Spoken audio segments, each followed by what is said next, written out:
Welcome to Innovation and Leadership. I'm Jess Larsen. I'm excited on this episode to have Lisa Lutoff-Perlo.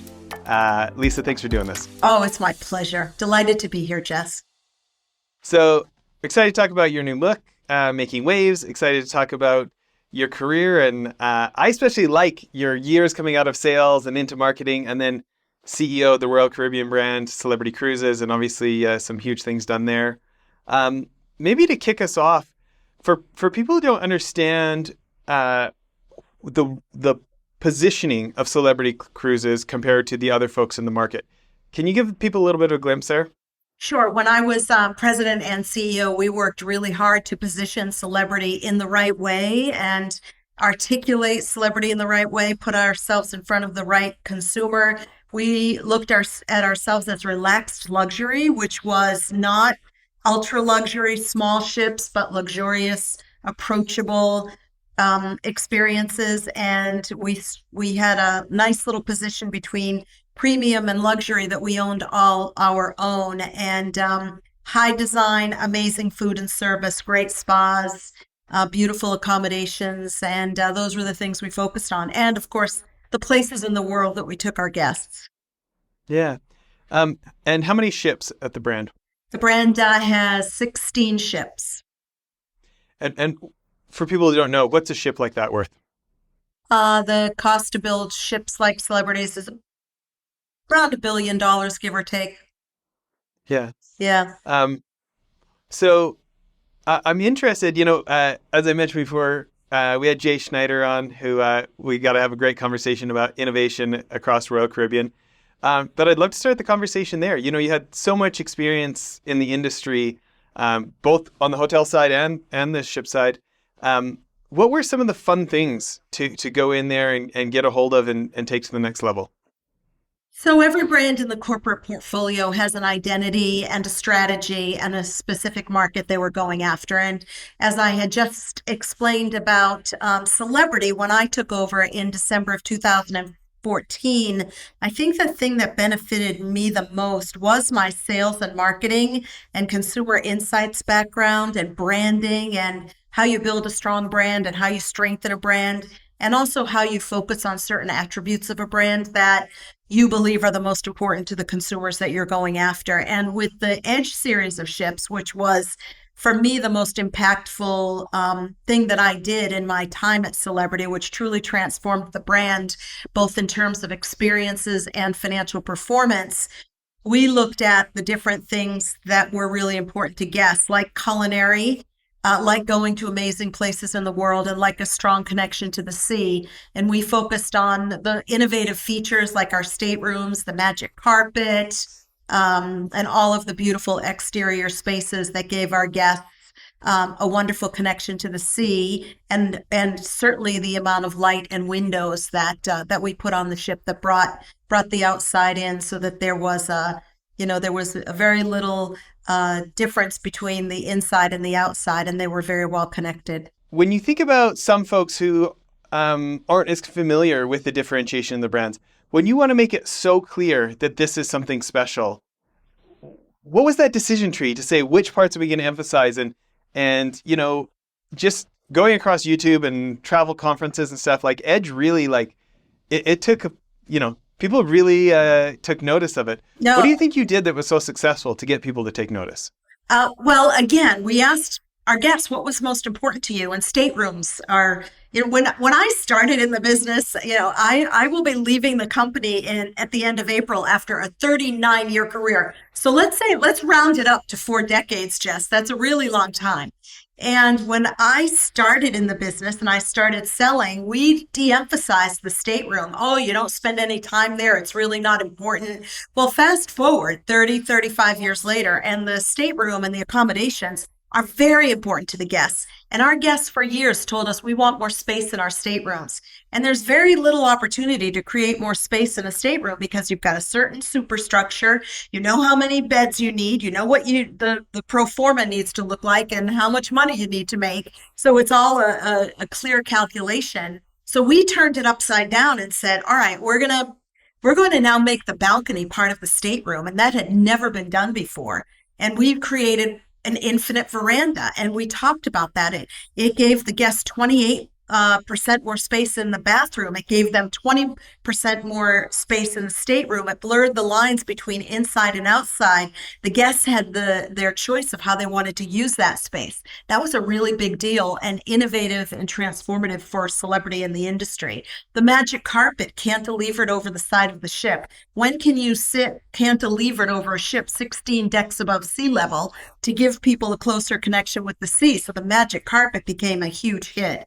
Our relationship with Danielle Boulud, who would have thought you could get that type of dining with the godfather of culinary on a ship? And so, and world-renowned designers who had never engaged with ships before, because we wanted to convince people that high design could exist on a cruise ship, because the conventional wisdom was no, it can't. And my philosophy was, if Vegas can do this, we can do this in our industry, and that's what the team and I set out and accomplished, and that's why the Edge series gets all the accolades and awards that it does. Well, congratulations on that. Thank you. For people who have never been in charge of $16 billion worth of ships, what's a challenge that people from the outside wouldn't recognize about that? I think the biggest thing that people don't understand about our industry is how complex it is. There are so many moving parts. And as a cruise company or as a cruise line, you're responsible for every single one of them, whether you are or not, whether you subcontract out. If somebody takes a flight, it's our fault if the flight doesn't go well. We take care of everyone's excursions, and we partner with ground operators. We have logistics and provisioning all over the world. We buy supplies from all over the world. We crew our ships from all over the world. We run the entertainment shows. We build the theaters that would rival anything on sea, the restaurants. I mean, we do it all. And I don't think the security, the safety, everything, the medical, the protocols, it's a big, complicated business that has a lot of moving parts and really takes care of every single aspect of a guest vacation. Our marine department, our casinos, our engine rooms, it's our technology, our apps, our digital platform. We do it all. And I don't think people really understand that. And we make it all look easy. It just is perfect. When somebody comes on board, it just all happens beautifully and no one sees what it took to get that done. I'd never been a cruiser, but we just took our first cruise and went on a Royal Caribbean. And so I have like a little more experience of seeing like all the things going on and off and all the people moving all the places and have that little bit of context for it. So I want to talk about what lessons from this career you decided were most important to put in the book. I've got two of my children are daughters and want to be entrepreneurs, and we talk about this all the time. And I think about how annoyed I'll be if they get discounted for being women, not judged on the merits of their capabilities. Yeah. And I'd love to talk both of like advice for my daughters and some of the lessons that were most fun for you to put into the new book, Making Waves. Well, the subtitle of Making Waves is A Woman's Rise to the Top Using Smarts, Heart, and Courage. And I think, and that was sort of as I got to chapter 10, the last chapter of the book, I really wanted to, wrap a bow on everything that I had talked about from chapter 1 all the way up to chapter 10. And I thought, what are the most important things that we all need to learn, whether you're women or men, but particularly women? And I really distilled it down to those three things. There are many lessons within the book about that. But I think for me, what was interesting is I did start at the bottom. I started as a field sales rep out in New England, where I'm from, calling on travel agencies, pitching Royal Caribbean cruises at the time in 1985. And then I ended up 30 years later as president and CEO of Celebrity. It took a long time, but I believe everything happens for a reason and the time it's supposed to. And one of the things that I would say to anybody listening, including your daughters, is that you need to put in the time. You need to be patient. You need to learn as much as you can. You need to do as much as you can so that when you finally get these roles that you aspire to, you're in the best position to be successful.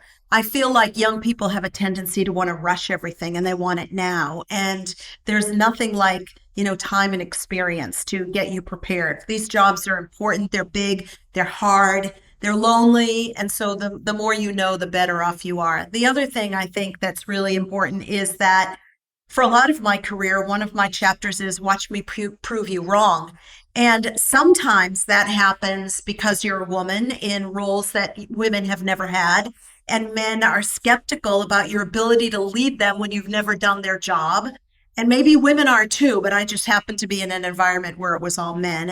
And I spent a lot of my career thinking about the ways to build my credibility when I bumped into skeptics. And I think that's an art that people have to learn and understand and admit it exists and just figure out your way to overcome that.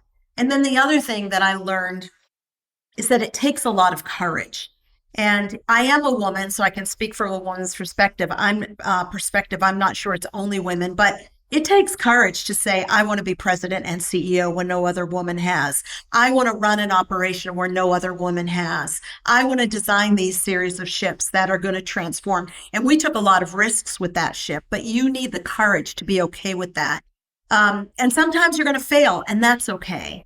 But I believe that leading with heart is really, really important because you want people to care about you because I believe the discretionary effort you get from that is priceless. You don't want them to just come to work because it's their job. You want them to care about you, your brand, your company, and they also want to know that you care about them. And I found that was a beautiful combination that worked really well for me.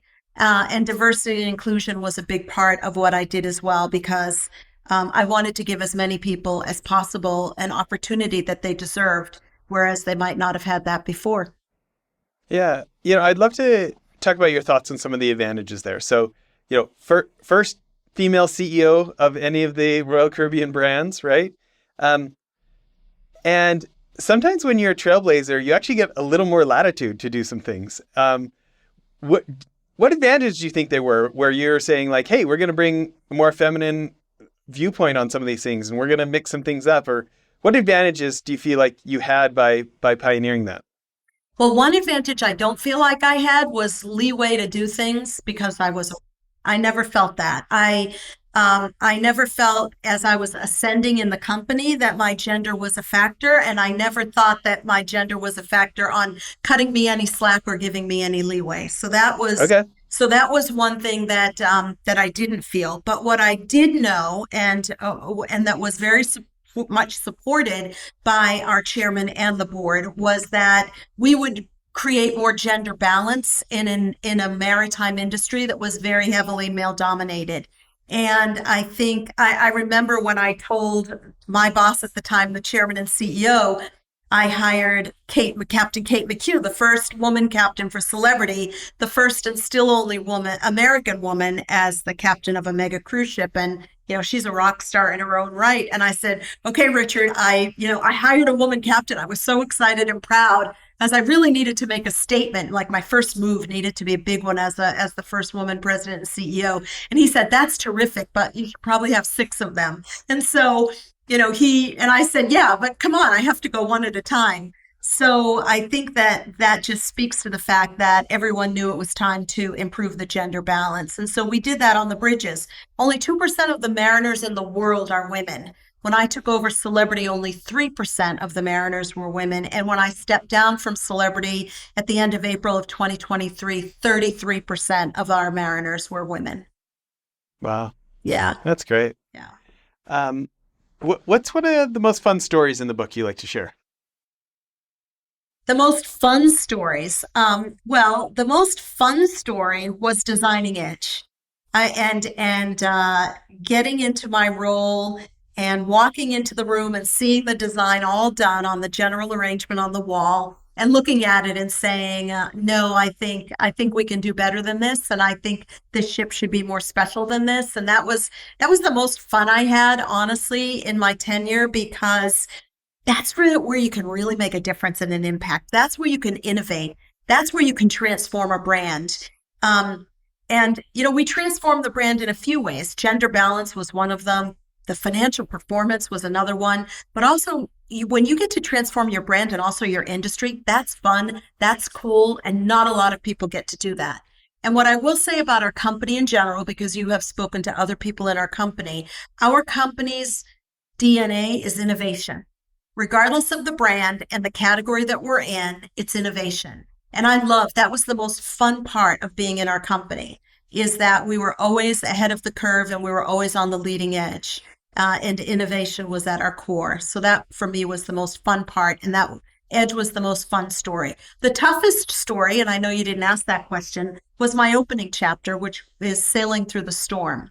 And that was being shut down for 15 months during COVID. That was tough. That was something that we never, ever in our wildest imagination could have expected or anticipated. And it tested leadership to the highest degree possible, for sure. Yeah. Can you give us some examples of what that was like and Yeah. maybe a story? Well, think about it. We had just a little over a year before introduced Edge, which, transformed everything, cruising in general. Everybody's trying to copy Edge as best they can. And that's always flattering, I guess. And we were only a little over a year into that ship. We had won all kinds of awards. We had a ship in the yard, the second in the series, getting ready to be delivered 2 weeks after our shutdown. Celebrity Beyond was under construction. And one day you're at the peak of your career where it's a mic drop. And, if you stopped then, it was like, wow, what a legacy I've left. And 72 hours later, you're shut down for 15 months.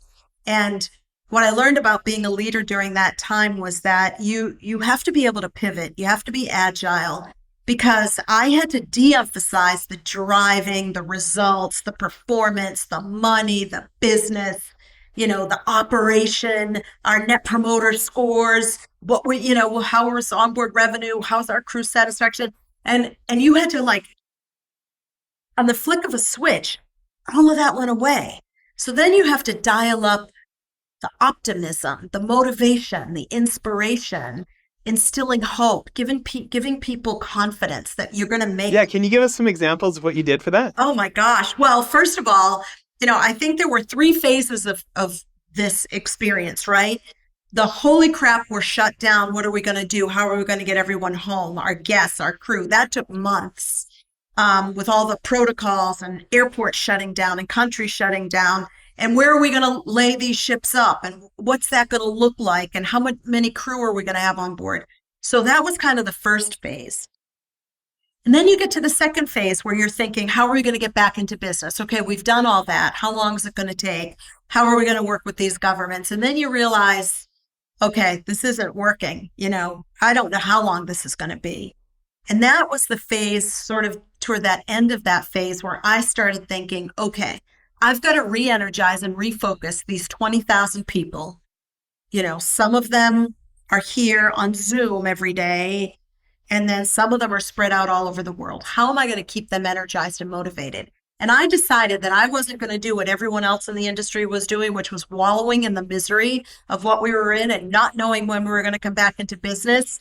And there's a chapter in the book, the comeback is going to be stronger than the setback. And I rallied the team around that. And we decided to think about our brand, how we were going to strengthen it, how we were going to position it, how we were going to price it, what were the experiences we were going to do, what was our marketing campaign going to be coming out of that, knowing we were going to come out of it. And as soon as I did that, Jess, it just changed everything. It changed how people felt. It changed how they showed up every day. They were looking forward to something. And that was and we were the only people doing that at the time. Everyone else was just sort of waiting until the CDC said we could get back into business. I'm interested in, we talked about complexity. I'm interested in scale. This idea of getting water to the end of the row, right? Like it's one thing for you and the C-suite to have these talks and maybe even get it down to their next level managers, but like 20,000 humans getting the message. Yeah. And like having it not be a check the box thing because my boss's boss's boss says we're supposed to do this, but like getting the feeling all the way through the whole organization. Do you have any tips for other CEOs listening today who are trying to do better at that? I call it trickle down leadership. And it can start with me, but it sure can't end with me. And it can't end with the people that report directly to me. And it can't end with the people that report directly to them. And so I always led by a set of leadership values, 9 of them, and they're in the book. And The premise of those were all around all of our performance, everything that we had to do, but it was also about culture. And in making waves, I talk about it: culture, culture, culture. It's all about culture. And for me, a lot of it had to do with flipping the pyramid, honestly, where I considered the cleaner on the ship as important as the captain, because they were the people that kept the ship so meticulous, where people would come on and remark about that got us our ratings, that made customers know what we cared about. When I entered leadership in operations, one of the things that hit me very, like, really in the face, because I came from sales and marketing, was that ships are very hierarchical and militaristic. It's the model that they were built on. It's not a criticism, it's a fact. And the culture that I walked into, people felt like they deserved respect because of the number of stripes on their shoulder. They worked hard for those stripes, and as soon as they got them, they felt like it entitled them to certain things. And my premise was totally the opposite. And so that was the culture that I embodied. That was the culture that I hired to. That was the accountability that I held people up to, which was, you don't get respect because you have 4.5 stripes on your sleeve or your shoulder. You get respect because you give respect. And it was, I always say changing a culture is harder than creating a culture. But you have to be intentional about it every single day. You have to hire to that. And you have to hold every leader, no matter what level of leadership they are, accountable for making sure that they protect it. Yeah, so let's dig in on that. Okay. You've got somebody who's a little more senior. Yep. Who the entitlement is showing. Yep. What does correction look like in a way that doesn't, what does inviting them to be a new version of themselves actually look like? Is this a one-on-one sit down? Is there ongoing accountability about it? What is that like? It's a one-on-one conversation when it has to be, but it's not a one-on-one conversation to begin it. I think people need to understand what you stand for, and then they need to opt in or opt out. And they do have two choices, and not everybody makes it when you're changing a culture. Anybody listening, anybody that goes and tries to do that is going to find that out.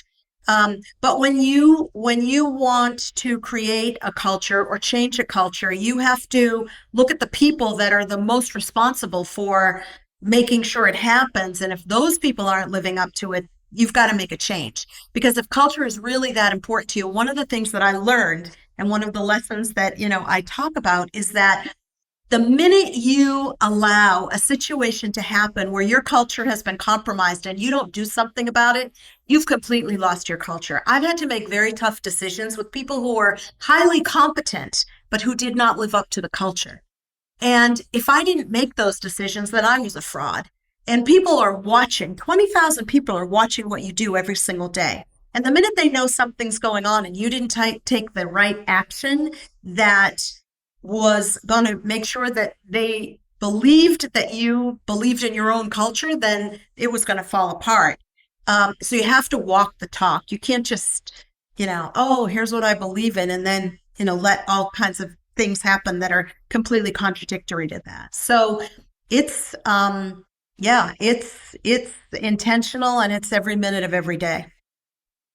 Especially when you've got 15 ships sailing around the world with 20,000 people of all these different nationalities. And it's the only way you can control and preserve what you've created, is to ensure that it's practiced and people are held accountable for it every day.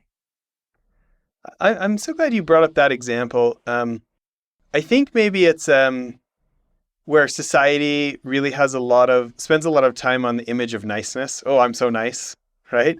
That I don't hear this as often, because I do like to ask leaders, especially of really large organizations, like a similar question to this. And my question a lot is like, how do you not have culture just be those posters on the wall? Like, how do you have it lived, right? And your answer is like one of my very favorite, of like, there's a consequence if you don't. Right. Like, nothing goes through an organization faster than somebody losing their job. Yes. Right. Exactly. Like I know it's a hard action. No. But if it's done from the right place for the right reason, right. I mean, you can have all the all hands meetings you want. Yep. But like my joke about culture, I don't know if you feel similarly, is like culture is what you can get away with here and still keep your job. Wow.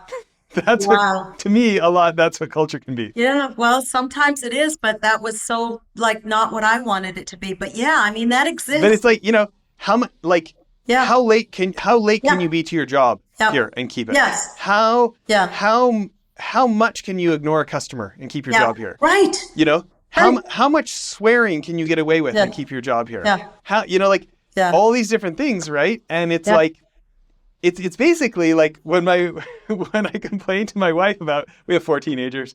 When I complain to my wife about something to my teenagers, she's like, "Oh, really? Well, what consequence did you give them?" And I was like, "Well, I Yeah. told them not to do it again." Yeah. Yeah. Yeah, No, not no, a consequence, not a Jess. consequence, but you're right. I mean, if somebody loses their job because they did something that went against the culture or the integrity or ethically or morally, they were gone. There were no questions asked.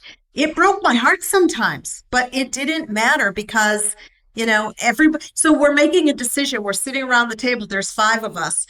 People are sitting there telling me why we should and why we shouldn't because there's pros and cons of the decision, and I look at them and I'm They're like, competent. It'll be a lot of work to find somebody exactly. else. Yeah, That, yeah, great navigator. I'm like, yeah, is it really even that bad yeah, what they did? exactly. And I look at them and I'm like, all right, guys, and a lot of times it was guys. I'm like, there's only one decision I can make, and I'm not happy I have to make it, but if I don't make this decision, it's going to ruin everything that I've worked for all of these years. And I'm going to be a fraud. I'm not, that's one thing I will never be is a fraud. Never.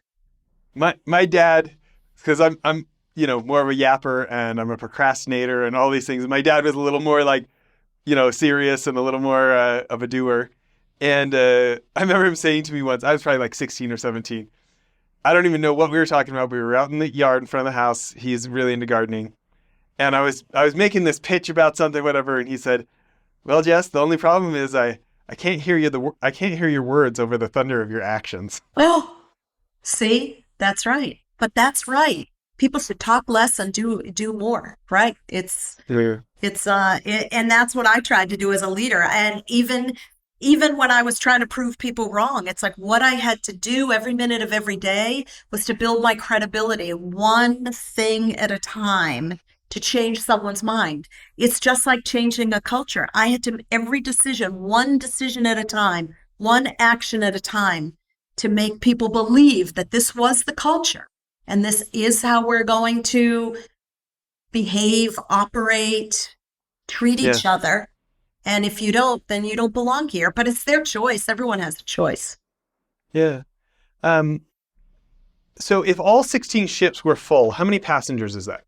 Let's see. Three, Approximately. yeah, three, five, about like probably 40,000 people a week, give or take. Yeah. 16. Um, Yeah. Yeah, about that. and did you guys ever disclose like what that turns into in annual revenue We at the do, celebrity level? no, we only do at a Okay. corporate aggregate level. Yeah. Okay. Yeah. What is it at the corporate level? I don't Do you, know. I haven't seen the last. I mean, they just published their earnings report. or like year I've before been out of last or it. anything like that? Yeah, no, I've been out of it for about 10 months now, so Okay. I don't know. Okay. Um, let's just say it's a lot. It's a lot. 40,000 people a Billions. week. Okay. It's billions. Yeah, it's Yeah. billions. Okay. Yeah. So I'm interested when you think about 20,000 staff um, serving, attracting and serving potentially 40,000 people a week. Yeah. Um, About a as you 1.1 to 1.3 million guests a year. Okay, that's a great That's number. just celebrity. Yeah, when you think about attracting 1.3 million cruisers a year to choose celebrity over the other options, right? Because there are other options. Yeah, sure. What's one of the principles that you feel like served you best in attracting them to choose you? Quality and where we went, the type of experience we offered and where we took you. And you had to be, we had to be very targeted in who we were talking to. Affluent consumers, Gen X and boomers, message to them. They shared They shared the same passion that we did. They wanted to see the world. They had children that were teenagers that wanted to go to Europe, Alaska, Asia, Australia. They were old enough to take them there. They were, they were successful in their careers, and at a certain point in their career where they had the discretionary effort, they cared about fine dining and fine service, not water slides. And again, that's what, that was the market that we served. And that's how we found them. And there were plenty of them. There were almost 70 million of them in our primary core markets. So let's dig into this a little bit. I doubt any of the other CEOs would say we didn't care about quality, right? So I'd love to know how you define quality and what your version of quality was that, I could hear the conviction in your voice. You said it. So how do you define it, or what was different about your quality? The type of menus, the type of restaurants, the type of offerings. I mean, I don't think it's hard to understand when you think about the different types of experiences you have. Forget cruise ships. Anywhere you go, any hotel you go to, any destination you go to, when you look at menu composition, when you look at the type of food that's offered, even in the marketplace environment, when you look at the type of specialty restaurants, when you look at the type of celebrity chef that Le Voyage, the first Daniel Blue restaurant at sea, when you hire a Michelin star chef to run your culinary program, when your staterooms are appointed with lovely amenities and tongs for your ice bucket and ice buckets, stainless steel ice buckets and exhale bedding and pillow menu choices, and spa accommodations. I mean, these are the types of things that represent quality. And and the folks in your price point that didn't have the same level of quality, what do you think is going through their head? Do you think it's no, this is good enough, and they just let themselves off the hook early, or what do you think it is? Are you talking about consumers or brands? Other businesses, other cruise Oh, lines at a okay. similar price point, Yeah. who, they're charging the same amount, but they weren't able to match your quality. Is it because they're mailing in it a little, or what are they doing to not hold themselves to the same standard? I don't know. I can't answer that. But what I would say is that um, I think every CEO of every brand has their priorities and what they're trying to do. I think that um, as we continue to look at ways to raise our prices, we knew that there was a certain level of quality that was expected, and it's a strategic choice that you make, and you do it for the long term. You don't do it for the short term. I think it's what's your long game. I always look at our business as our brand and our business as what's our long game. And quality was one of the things we focused on because our long game was building these amazing ships and continuing to charge more money. Because if you look at I used to have a woman who worked with me on strategy on our brand, and she said, we go completely against marketing 101, because, chart, if you have more volume, you charge less. And our model was opposite: more volume, higher prices. And the only way you do that is through quality and going after the right customer who's willing to pay for the quality. And we always found ourselves, as we were building our brand, charging more and more and making more and more per guest because we were delivering more and more and offering more and more. And that was really, and also where your ships go also is a big factor in what you can charge. What's an example of somewhere that you went that others didn't? I don't think we went anywhere others didn't go. That was I guess what I mean is, what's an example of we don't go here, we do go there? I think our strategy at the time, and again, I've been out of it for 10 months, so I want to be very clear about that, was that we wanted to go on the roads less traveled. So we wanted to be in markets where you could charge a higher premium. There are markets all over the world that command a higher price. The seasonality is limited, so people go in a condensed period of time. So, and if families want to go, it's even a more condensed period of time. So we chose the roads less traveled. What were some of those? Like maybe Europe, Alaska, Australia, New Zealand, the Far East, the Northern Europe. Those were the least populated, although there are a lot of ships now, and that gets harder and harder to do as more and more ships come in. So, but those are usually the seasonal places, I would say. Um, Not the year-round itineraries are the ones that are the most valuable in terms of what you can charge and the limited amount of time that people have to go there. That makes sense. I can see that. I've got a friend who's on a fancy trip in Patagonia, and I've been watching her Instagram, and like that's not a easy to visit environment, Right, right? exactly. And And people are and looking for that more and more, yeah, I, uh, I believe. thinking about marketing to the affluent, um, what were some of the lessons that you learned there? How they want to be marketed to, or what was effective at getting through specifically to that market? Well, I think marketing now is very one to one. It's very much personalized to what people care about and where you find them. It's very scientific. And so we knew who the profile of those people, we knew where they were, we knew what media they were consuming, we knew what time they were watching, we knew what zip codes to go after, and those were the people that we went after. We also did a lot of research. So we looked at a lot of our customers and said, why do you come to celebrity? What are the things that are most important to you?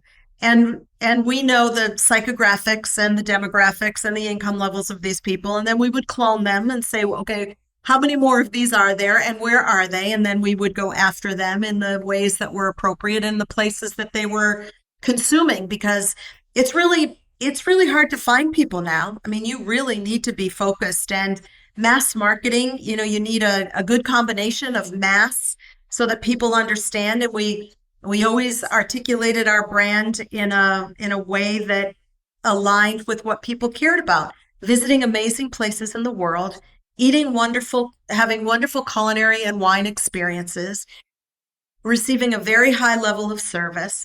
And one of the other things that was really important to people, especially as we came out of before, but especially as we came out of COVID, is self-care.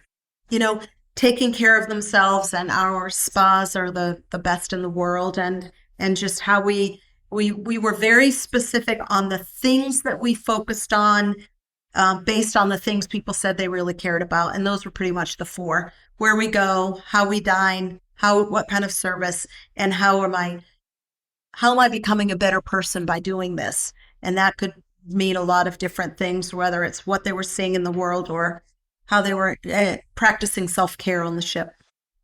Yeah.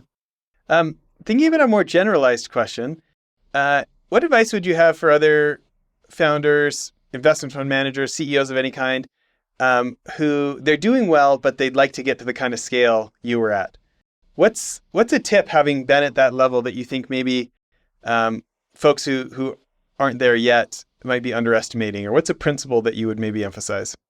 Well, I mean, we knew a lot about what people were doing, where they were going, and what they wanted in their travel. So you really have to understand it.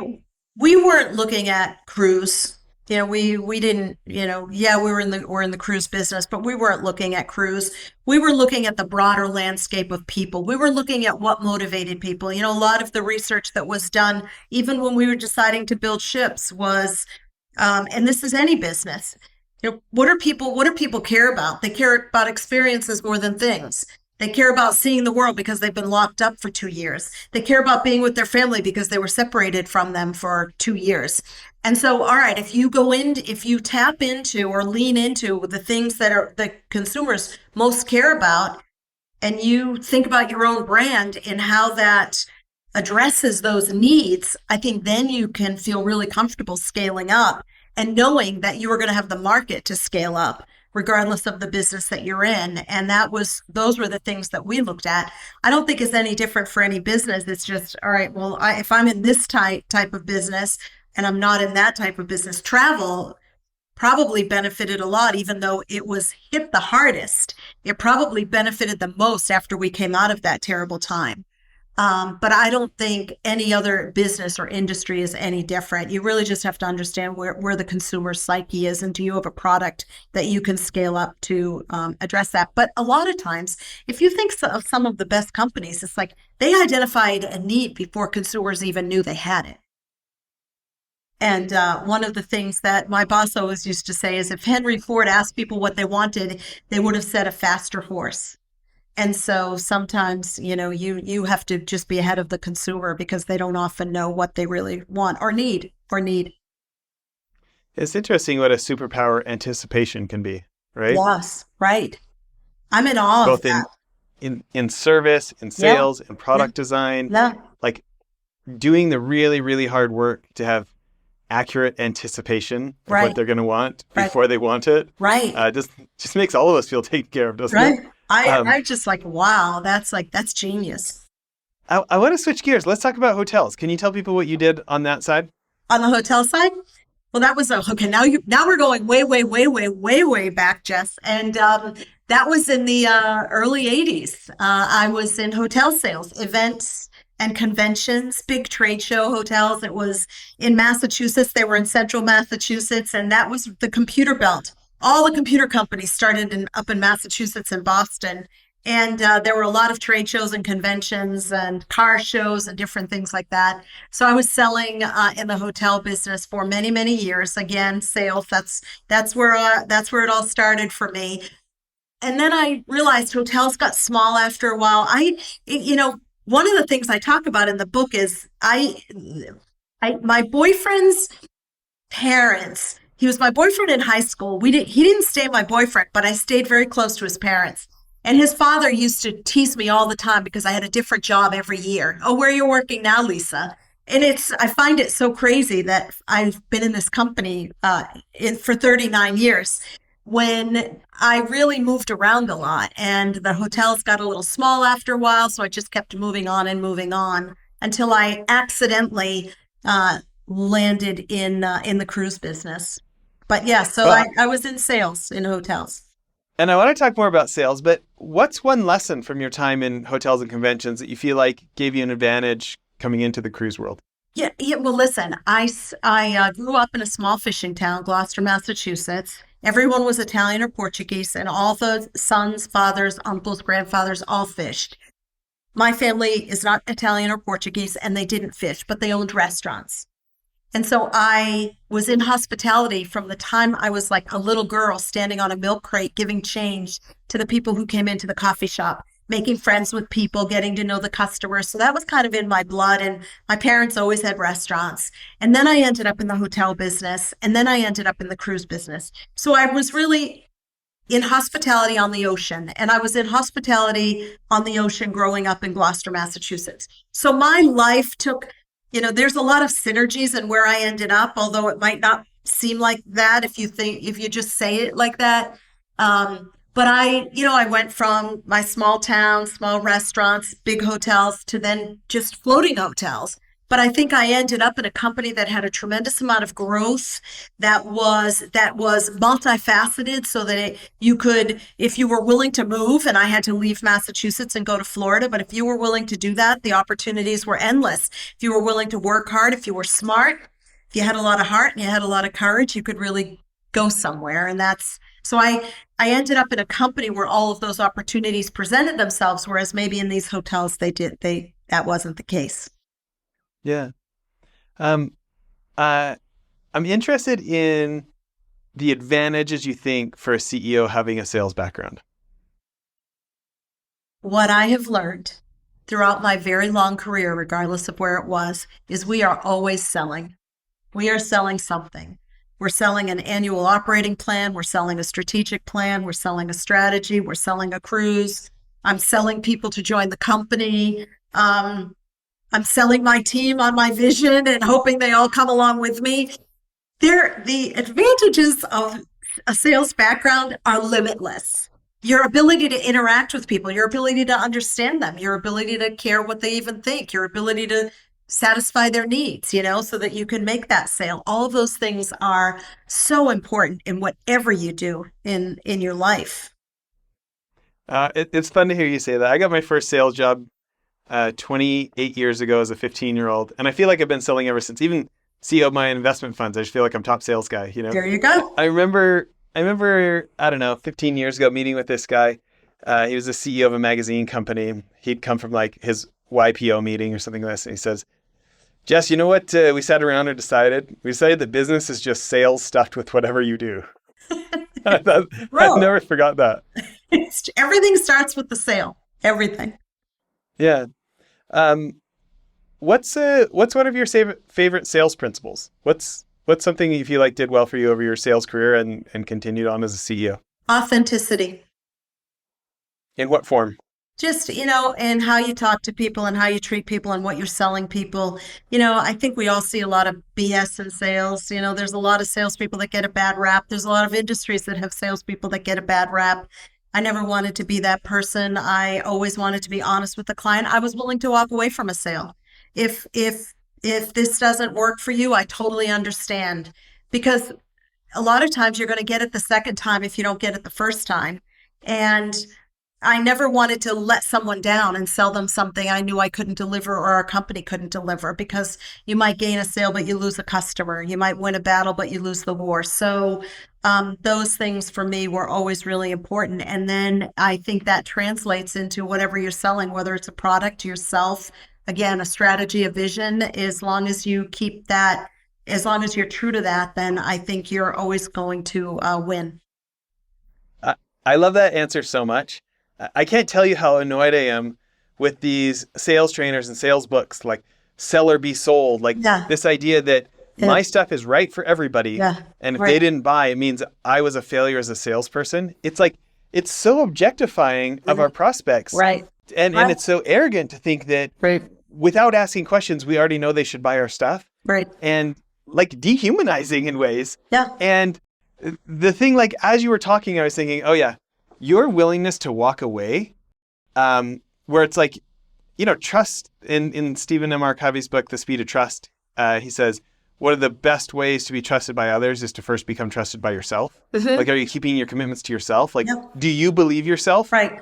Because if you believe yourself, you're going to be more likely to expect others to believe you, kind of thing, Uh-huh. right? Yeah. And so as you were saying that, I was thinking, like, I could just imagine you as a salesperson, like saying, hey, maybe this isn't right for you and we shouldn't do business together, and meaning it. Like, I could just, Yep. I got that vision as you were saying that.